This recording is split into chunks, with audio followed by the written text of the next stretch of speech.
Hello, welcome to the next episode of the Just Peachy Show. I'm Peachie Thompson and I'm your host. As you know, Just Peachy Show is a show where we interview leaders and subject matter experts in the fields of insurance, finance, and taxes. We also talk about everything and anything under the sun under our lifestyle section. But today, we are going to talk about something financial related.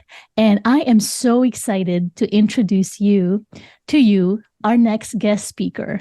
He has been around the financial planning industry for a long time, and he is the partner of Paragon Wealth Strategies here in Jacksonville, Florida. Please help me in welcoming Mr. Scott Snider. Scott, welcome, and thank you so much for joining us today. Thanks for having me, Peachy. Scott, so I know you've been around for some time, and I love to hear about how you became who you are, and tell us a little bit about yourself, please. Sure. So I'm, as you mentioned, one of the partners here at Paragon Wealth Strategies. And my journey has been about almost going on 16 years in the financial services industry. I started off at a wirehouse known as A.G. Edwards. And that company was basically acquired within 3 weeks of working there by Wachovia, which then, if you go know the timing there, I had to be bailed out by Wells Fargo because of that was during the financial crisis. So I was there for a couple of years, kind of getting my feet wet in the industry. And then I went on to work for Huntington Bank, where I basically started kind of from the ground up on the retail side and worked my way up as a licensed banker to become an assistant branch manager, and then getting back into the investment field, where I covered a few branches. And all along the way, just realized that I didn't want to be selling products per se, of kind of where the banks are more focused on kind of widget sales and selling annuities. I was much more interested in the deeper relationships you get from the financial planning side. So I joined up with an independent guy in town, Frank Wealth Management, and it just didn't work out with him in the 12 months that I was there. And I was making good income at Huntington. So it was my first kind of step backwards in terms of financially, making a sacrifice to do something that sat better with me, at least in terms of values. And when it didn't work out with him, I said, screw this, I'm going to do this on my own. And so I ended up starting money management, which then morphed along the way. So I had lived in Columbus, Ohio at that time. Now we're living in Jacksonville for going on 6 years. And had started Mellon while I was in Columbus with the intent of eventually moving to Florida because my wife's job. So long story short, built Mellon up along the way, brought on a partner. And then through the Financial Planning Association of Northeast Florida, which I was very involved with, I was a president at one point, actually was approached by somebody that was in the circle there with to join up their firm, Paragon Wealth Strategies. So we had gotten Ian Aguilar, who was also on the board, Michelle Ash, who was on the board of the Financial Planning Association. We all got to know each other through that organization, ironically. That's how I brought on Ian as a partner, and then eventually joined up through our firm with Paragon Wealth Strategies as part of their sort of succession plan. So that's the journey in a nutshell. I know there's a lot more to that, but yeah. Yeah. That's a very good summary of how you became from where you first started 16 years ago and now being a partner at Paragon Wealth. So, Scott, there must be things that you've learned along the way, right? And if you could say something, and I love asking these questions, kind of like on hindsight, right? As you move through your journey from working for a bigger company and going through, the mergers and acquisitions and, the financial crisis back then, and kind of transferring into a different company, like what tips or what could you share to our financial planners out there who may be thinking, you know what, I kind of want to follow his path, right? Yeah, well, and that's the thing, right? I think I can give a handful of tips. I think the biggest thing when you step back and look at it from the big picture is the journey that you take is never what you picture it to be when you first come out of college, or even when you're in the midst of your career, and what you project to happen next often isn't what you expected. So it's much more of a meandering path that you kind of have to follow and listen to the signs. I think that your heart and desire want to follow, but also what makes sense for you and your family. I know there was a lot of conversations during all those transitions with my wife, and just sorting through what made sense for us as a household, and making sure that we had the income to support the risk that I took, and leaving the bank to join up with Frank Wealth Management. And then once that risk was already taken, and it wasn't, the opportunity there was not what it was promised to be, I said, well, my 1 year non-compete's up. I can potentially retain some clients from my days at the bank, and reached out to some of those people, and, was very upfront about, hey, I'm moving from Columbus to Jacksonville, or do you want to work with me? And luckily, about 80% of those clients stayed on board with me along the way. So, and many of them still remain clients to this day.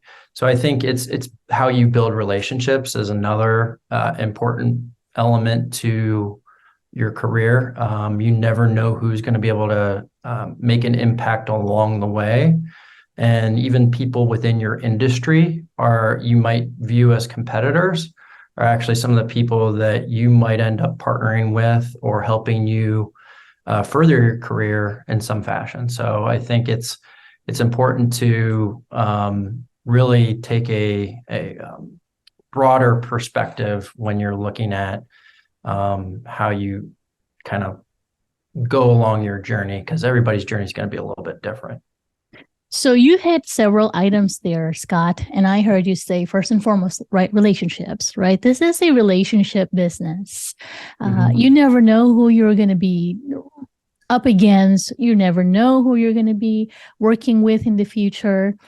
And then you have the perspective. You could look at someone and say, that's my competitor. But if you have an abundant set of mind, like you said, you could be, that could be your partner right. in the future. So instead of seeing that person as an adversarial, you're looking at that person as, there might be an opportunity there. And what awesome thing to say to someone who's just at the beginning of their careers, and you share your hindsight on that. And now, as you're looking forward to the future, think about that person that may not be your forte. Could be the next person who could actually help you get your next gig, right? Absolutely. And go ahead. Sorry. No, go ahead. I was going to mention that, another piece of advice I would say is be willing to step out of your comfort zone. If you aren't willing to step outside your comfort zone, you won't see the kind of growth that you probably want out of your career. Most of us say we want all these things. We want to be a partner or an owner of a business, or, be high up along the food chain. But most people, not most people, but some people aren't willing to do some of the hard work or put themselves out there in a way that requires that. So, when I first moved to Jacksonville, I was approached by Carrie Jones, who was at that time the president of the organization. She knew that I had recently moved because my profile from XY Planning Network had showed up in the geography, and she reached out to me and say, hey, we'd like you to join one of our meetings. And here I am, new to town, just had a baby, starting a business. I didn't have a lot of free time per se on my hands, but I said, I'll check this out. and, put myself out there. And next thing you know, I'm getting business cards after that breakfast meeting that I went to from Michelle Ash, who is one of founding partners here at Paragon Wealth Strategies, and then Ian Aguilar, who was also looking at breaking away from, at the time he was at UBS. And so it was, I had lunch, it was lunch with Ian, and talked about where he was at in his career and some of the transition points that I had considered in terms of, why I made the move I made, all the different details that come into play with that, and help coach him through that to see if it was something he was willing to, to go down that path. So I gave him some advice, and it was not for maybe a couple of years later till we actually became business partners. So it was that relationship over time that built. And then we merged with Paragon after being partners together for about almost 2 years. We merged with Paragon in January of 2021. So we're going on 2 years with that merger. And again, that relationship with Michelle was forged through putting myself out there and taking those risks, and reaching out to her after she gave me her business card and taking action on that rather than just sitting on it. Because I know a lot of times we go to these networking events and we get a business card and we never follow up. Well, I followed up with her and said, hey, I'm newer to the area. I'm building my practice. I know that some firms have account minimums. I would love to learn more about Paragon and see what your account minimums are. And so at that point in time, they, I think, had about a $500,000 minimum. And so there were certain clients that they were turning away that were a good client to me. And it really helped build my practice. And being new to the Jacksonville area, not really knowing anybody or having a whole lot of connections, it allowed me to grow my business a lot faster than I expected. I love that story. So listen, I picked up on something you said. You had a baby, and you had a baby, and you had just moved to a new area, and then you started putting together your new business. Scott, what were you thinking? I wasn't. No, I thankfully had the support of my wife, Emily, who she was actually an investor too. She put some money from, ironically, stock that she received as a gift from her grandmother at Huntington Bank, where I used to work. We sold those shares to help fund and kickstart the business. I put some capital in as well. And she knew the risks at play, but she also had a really good job. And we, did the spreadsheet analysis and budgeting, put it together. Is this something we can make work if I am able to hit even just half of what I expect? And the short answer was we could make that work. Now we were going to have to grind it out a little bit, but those first couple of years were definitely not the lifestyle that we had grown accustomed to, but it was a sacrifice we were willing to make. Yes. And I think that is you hit the nail on the head there. A lot of entrepreneurs, if it's easy, everybody would do it. Right. And I have anyone I talk to, whether it's a financial planner, an insurance advisor, or just someone thinking, I want to put together my own business. And they ask me, what can you tell me? I always say, listen, if you're trying to put your business together, you just plan on being broke for the first 2-3 years, right? Truly. and if you do that, you can survive the first 2-3 years, then you should find yourself at the beginning of a third or fourth year in a much better position. And it sounds like you actually practice and live that. So now being at Paragon, tell us. Oh, it's been almost 2 years, you said, or is it been 2 years, you said? Yeah, it has. 2 years? Okay, it has been 2 years. So how does it differ to be at a more established firm versus one that you put together with your blood and your sweat and your energy and time and money? How is it different? It's different in a lot of ways. I mean, a lot of it is positive, but there's definitely some growing pains in those 2 years, I think, for all four of us partners, and ton of respect, obviously, for Michelle and John over the years. And that's a big reason why we joined. We knew what a great firm they had built and wanted to be part of something even bigger And so when I started Mellon, it was, under the belief that, hey, I am building something that is my own, and I, can look back one day and maybe have my kids eventually take over that business. Well, it then evolved into, well, you know what? Working alone kind of stinks.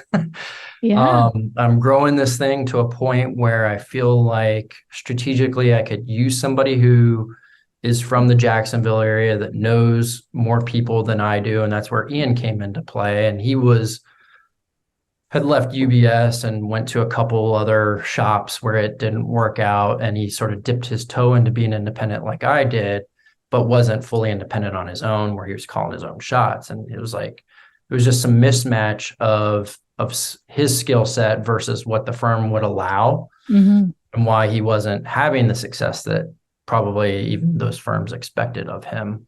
But once he came on board, man, it was great. We were growing even faster, and it was to a point where we had a really good thing going, and we were happy with it. Then COVID hit, and some of those prospects sort of dried up, but we still had a decent pipeline. But at that point too is when Paragon had approached us and said, hey, like, this pandemic's going around. If something happens to both of us, what happens to our firm? And so they were thinking about their risks of continuing the business for their clients, and saw an opportunity to merge up with us. And after about 6 months of talking back and forth, we said, yeah, let's move forward with it. So what I took for granted, I think, during that transition is going from a smaller business where, you kind of, I don't want to say you're winging it, but you kind of are winging it along the way. You're reading stuff, but a lot of it is trial and error along the way, and figuring out what's working for you based on what, forums you go to on XY Planning Network, or, the various other resources out there through NAPFA and whatnot, but just, talking to other professionals, even locally. Mm-hmm. And now I have those resources right at my fingertips through John and Michelle, who've built a much larger practice. And so I think one of the things I took for granted is the amount of scale that we were taking on with the new business, and the different job functions that now you really have to think about, and departments, and not just thinking about it from a more myopic point of view of, hey, I'm the owner, I'm the planner, I wear all the hats. Yeah. Now I have to get more focused on the hats that I need to wear that are best for the business. And so that has even evolved since we've been at Paragon. We took the approach of, hey, I'm going to kind of back up Michelle and the duties that she did, and Ian was going to back up John and some of his duties, that how he found it. Both of them operated Paragon. Well, it morphed over the last, I would say, year to that not being a good fit for my skills and Ian's skills, because I was originally handling the backup on operations, compliance. I was directing the technology side of things. I was the HR director, and then Ian was, backing up John as our chief investment officer, and really manning up the trading team.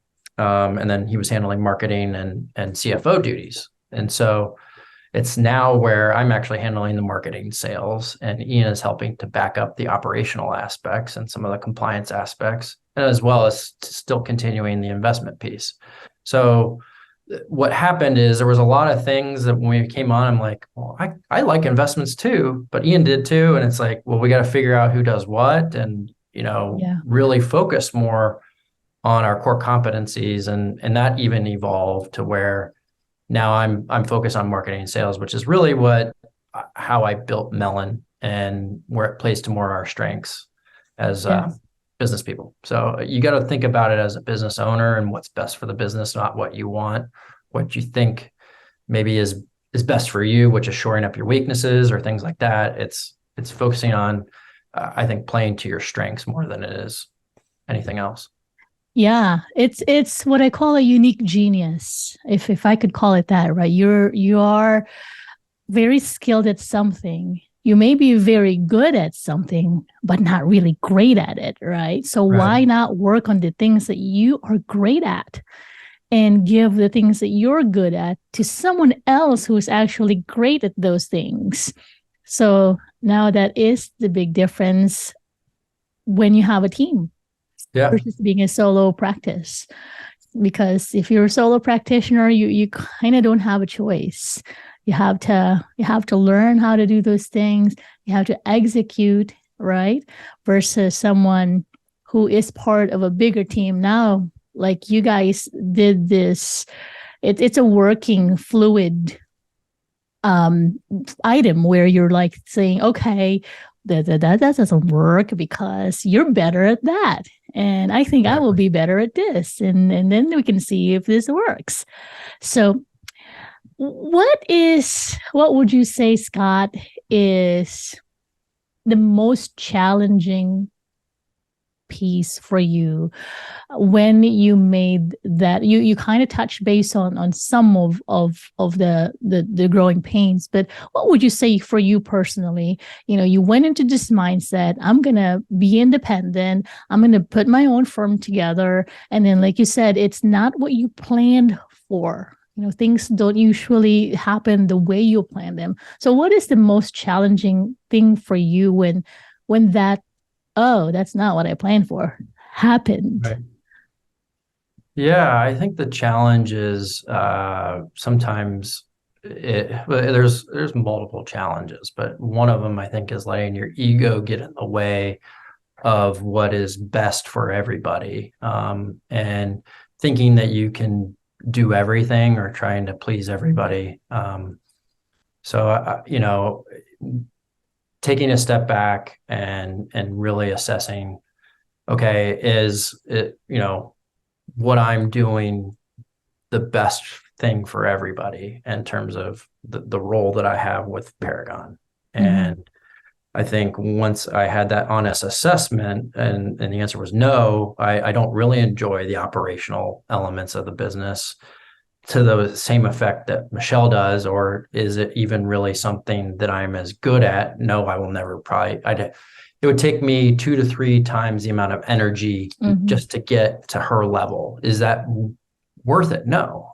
But I naturally gravitate towards wanting to grow the business and the more creative elements of marketing. And so I think focusing in on, okay, well, I'm really good at this. Let's keep throwing fuel on that and make myself better at that. And so I think that aspect of it was a challenge, is knowing my limitations and and then pivoting to that, focusing on those core competencies. But also I would say that not being the one in charge anymore was kind of a challenge. I've got other stakeholders that are important to the business that I got to answer to. And I'm not calling all the shots anymore. And I wasn't when it was just me and Ian, but it's certainly different. John and Michelle are the founders and they're the managing partners. So, at the end of the day, the 4 of us sit as a board and make decisions, but it's still their baby now. And so I came in being a part of what is their baby. And I gave up my baby. Yes.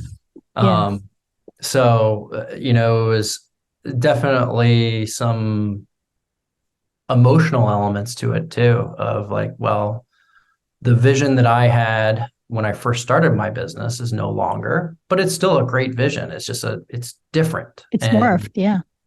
And so you have to be willing to adapt to whatever is going on in your life, to the situation that is in play, and make the most of those situations.